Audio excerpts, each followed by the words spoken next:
بسم الله الرحمن الرحیم.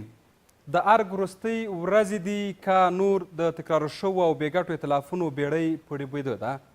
زرګونه کسانو سهشنبې ورځ په بلخ ولایت کې د افغانستان ژغورنې د ایتلاف په ملاتړ احتجاج ترسره کړ او همداراز په ننګرهار کې هم په همدې ورځ د ختیځ ولسي اتحاد لویه غونډه کې په اوسني نظام او ولسمشر سختې نیوکې وشوې.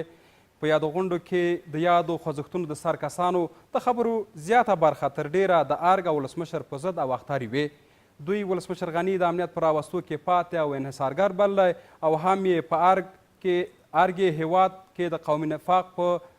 خپرولو تورن کړی. ویلي چې روان امنیتي وضعیت خلکو ته د منلو نه دی او دوی په امنیتي بنسټونو کې پراخ بدلون نه غواړي. د بلخ والي عطا محمد نور ویلي چې ولسمشرۍ د موجوده اداري استبداد د پای ټکی کیږي کنه دوی به د حکومت کاږه ګامونه سم کړي. نوموړي ارګ ته اخطار ورکړی چې که جمعیت ګوند او د افغانستان ژغورنې ایتلاف اعلامیه چې په راتلونکي به جوړه شي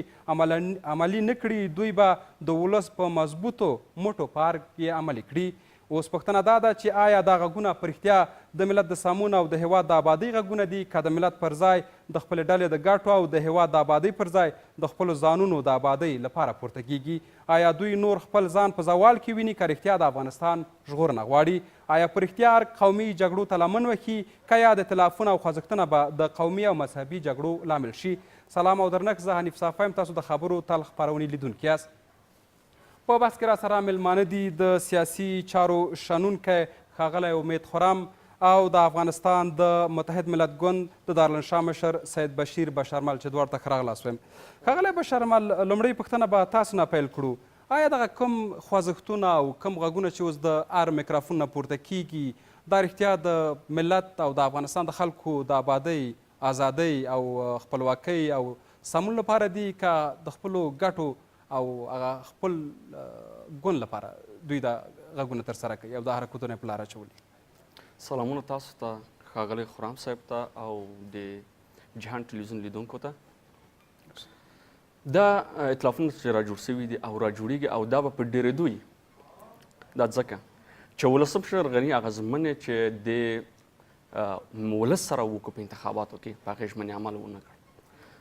لومړی ځل چې ولسمشر غني چې د 9 میلیون کسانو او د وګړو رایې ته د احترام ونه کړ، لاړ یو سیاسي هوکړه لیک امضا کړ چې د قانون اساسي پر خلاف ودرېد. له هماغه ورځ د قانون شکني شروع کړه لا تر اوسه. او همداراز ولسمشر غني وایي چې زه له فساد سره مبارزه کوم، زه دا کوم هغه کوم، زه اقتصادي کارونه کوم. خو له بلې خوا نه ګورو چې د ملت له دسترخوانه ډوډۍ ورک سو په 3 کلونو کې. او همداراز مخالفین دومره تقویه شو چې د افغانستان 50% خاوره ونیسي چې د عمر سیګار نشر کړ. او همداراز ایتلافونه د دې ټیم او مخالف ټیم چې له دې سره یو ځای ورځ تر بلې ځي ایتلافونو خواته او بېلېږي. دغه ایتلافونه که تاسو تر ډېره وګورئ دا خپله د حکومت تر مابینه د حکومت مابینه راپورته شوي دي. دلته دوه رنګه ایتلافونه راجوړ سوي دي. یو د حکومت ترمنځ هغه ستونزې چې موجود و، اختلافات چې له لومړی نه پایل و او له سیاسي هوکړه لیک نه وروسته چې دوی ترمنځ د مخالفتونو جریان درلود لا تر اوسه چې هغه ایتلاف جوړ سوی دی چې د خلکو د افغانستان د خلکو ژغورنې ایتلاف چې د استاد عطاو، جنرال دوستم او د محقق تر مشرۍ،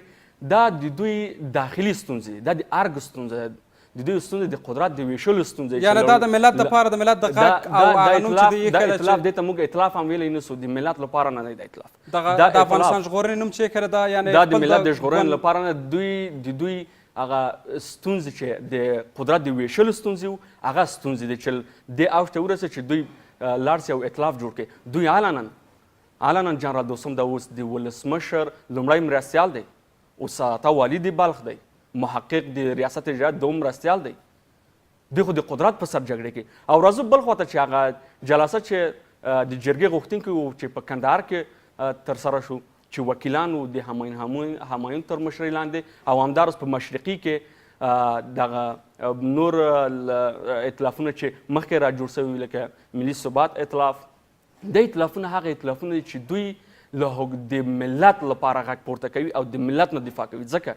چې دوی له اوله له دوی نه ناراضه وو، دوی د قدرت په سر نه بلکې راغله دغه خواته ویلي چې دغه سیاسي هوکړه لیک چې ترسره سو د قانوني اساسي خلاف دی. له هماغه ورځې دوی خپل ایتلافونه اعلان کړه او لا تر اوسه هم دي. او همدارس ولسمشر تر اخره د ملت تبعي خواته وړی ملت د دې لپاره چې ملت راوړي یو موټی کې ملت متحد کې د ملت بیچاره کړ ملت د قومونو ترمنځ تفریقې واچول ملت ټوک ټوک سو کومه تفریقې دوی اچولې دي ښاغلی بشرمل دا اوس بې اتفاقي اوج ته رسېدلی په افغانستان کې حتی تر دې اندازې چې پښتانه په نوم د غلجایي بل دلته ویشلي دي دوی دا د ارګ کارونه دي او د ارګ په اطراف د ولسمشر په اطراف کې هغه کسان چې دوی دي او د دوی ګټې څه دي په دې کې د دوی ګټې د دوی د قدرت حفظول دي دوی ولسمشر ته غلط راپورونه ورکوي یعنې کار د مشاورینو دی د مشاورینو او د دې د اطراف کې کسان چې دي چې دې د 3-4-5 نفر چې د اطراف کې دي ولسمشر ته غلط مشورې ورکوي دا غلط مشورې دې څه چې افغانستان یو بحران خواته بوځي او دا باعث دی چې ملت ټوټه سي او د افغانستان ژغورنې ائتلاف یا د بلخ والي هغوی ویلي دي چې په خپله ولسمشر غني او چاره طرف چې څو کسان دي هغوی دغه قدرت ټول انحصار کړی دا خو معلومداره چې ولسمشر قدرت انحصار کړی دا معلومداره چې قدرت انحصار شوی دی دا د ارګ د ولسمشر او د ولسمشر په اطراف کې کسان چې قدرت په لاس کې نیولی اوس ګورئ عطا محمد نور باد محقق باد جنرال دوستم باد عبدالرحیم ایوبی باد همایون باد ظاهر قدیر باد ښه خلاصه څه نومیږي استاد سیاف باد انورالله قحدي باد دا ښه څوک دی په دې کې خو تر ډېره همدا کسانو چې دا یې خپل ارګ ته ورسو ښاغلی اشرف غني خو موږ هم دا وایو چې ولسمشر هغه څو نفره چې دوی په اطراف کې دي هغه ټول هغه ښه دي او دا نور په افغانستان څه وګړي چې ټول بد دي په دې باور نه کوي دوی په فساد ککړ دي دوی په فساد اخته دي دا خو د ولسمشر ضعف دی ولسمشر لا تر اوسه نسي کولی چې خپل لومړی مرستیال راضي کړي ډېره مننه راګرځو بیرته ښاغلی خرم څومره تاسو د ښاغلي بشرمل د خبرو سره موافق یاست ښاغلی بشرمل وایي چې ولسمشرۍ لکه عطا محمد نور چې هم دا خبره کړې قومي جګړو ته لمن وهي او د بشرمل صاحب په خبره چې د پښتون قوم په غلجۍ و اڅکزي و بابرزي ویشل کیږي او ورځ په ورځ دا قومي جګړې پراخیږي او کیدای شي آینده کې افغانستان ته خطرونه ډیر وي دې کې نظر غواړم بله پوښتنه دا چې یو ګوند یو ډله او یو خوځښت که ولسمشر کامیابولی شي آیا کولی شي چې بیرته یې لارګه راوباسي بسم الله الرحمن الرحیم لومړی زه خپل سلامونه او نیکې هیلې د جهان تلویزیون درنو لیدونکو کارکوونکو تاسو او ستاسو درانه میلمه بشرمل صاحب ته وړاندې کوم لومړی به راسو ستاسو لومړۍ پوښتنې ته که چیرې موږ تاسو د ایتلافونو په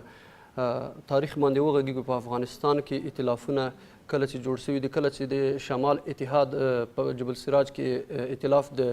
ډاکټر نجیب الله په وړاندې جوړ کړ او د ډاکټر نجیب الله د سولې پروژه سبوتاژ کړله همدغه کسان و چې نن د اشرف غني په وړاندې باندې ایتلافونه جوړ کړي دي او نن له شمال نه د رئیس جمهور په وړاندې دوی خپل غبرګون ښیي او در حال چې د ولایت والی هم ده او د برحاله د حکومت یوه برخه دي دوی خلک برحاله د حکومت یو غړی ده او همدارنګه په حکومت کې سهم لري د حکومت لومړی معاون ده او د اجرایه ریاست دوهم مرستیال ده د په امر باندې ما ډیر کسان لیدلي ما سره اسناد موجود دي مقرریانې کیږي د دوی په امر باندې خلک مقرریږي تر ریاستونو پورې دا ټول مسایل هغه لومړني د شمال اتحاد ایتلاف ته ګرځي چې په هغه وخت کې چې جبل سراج کې دوی غونډه وکړله او د افغانستان د تجزیې په خاطر هڅې او کوشش وکړ او د افغانستان د تجزیې خوبونه یې لیدل او همدارنګه د افغانستان د سولې هغه کوم په هغه وخت کې د سولې غږ چې پورته سوی و د ملګرو ملتونو کوم د سولې هوکړلیک چې و هغه سبوتاژ کړي او وکولی شي چې د سیمو هیوادونو ته او همدارنګه هغه مشخصو کړی ته چې دوی ته قدرت ته رسولی دي دوی دغه پړاو ته رسولی دي د هغو لپاره یو ښه خدمت وکړی شي او د هغوی رضایت لاسته راوړي په دوهم بحث کې راځم د تاسو دوهمې پوښتنې جواب ته چې کوم کسان چې ولسمشر قدرت ته رسولی رښتیا هم کولی شي چې یو څوک مثلا یو شخص دومره وړتیا ولري یا دومره توان ولري چې یو شخص مثلا ریاست جمهورۍ ته ورسولی سي. طبعا چې دومره وړتیا هم لري دومره ولسي ملاتړ به هم ولري چې بیرته ولسمشر بېصلاحیته کړي. ځکه ولسمشر په هغه حواله کې د ولس له رایې سره خیانت وکړ. کله چې ولس د ده له شا ودرېده دی برحاله رئیس جمهور و. د انتخاباتو هم په وروسته کې اعلان وکړه چې انتخاباتو کمیسیون چې دی کامیابه ده، مګر په خواشینۍ سره چې ولسمشر واک وویشه او همدارنګه د جانکیري د پروژې ښکار وګرځېده او د افغان ملت هغه غوښتنو ته احترام ونه کړه او د یو خارجي هیواد منځګړیتوب ته او همدارنګه هغه کومه پروژه چې جانکیري په افغانستان کې درلوده چې هغه د قومونو ترمنځ تفرقه ده او د قومونو ترمنځ حساسیتونه دي، د هغه ښکار وګرځېده او قدرت یې یو ډول په خپل منځ کې وویشه. او له همغه وخته د ولس او د رئیس جمهور ترمنځ خفګان رامنځته سه چې دا اوس موږ تاسې ګورو چې دا خفګان ورو ورو په زیاتېدو ده او دا به نور هم زیاتېږي. او دا د رئیس جمهور او د ولس او د هیواد په ګټه زه نه بولم او دا د هیواد په ستونزې به نور هم ډېره راګرځو بیرته. د جهان ټلویزیون درنو لیدونکو لنډه دمه لرو، پس له دمې بیا هم زموږ ملتیا ولرئ.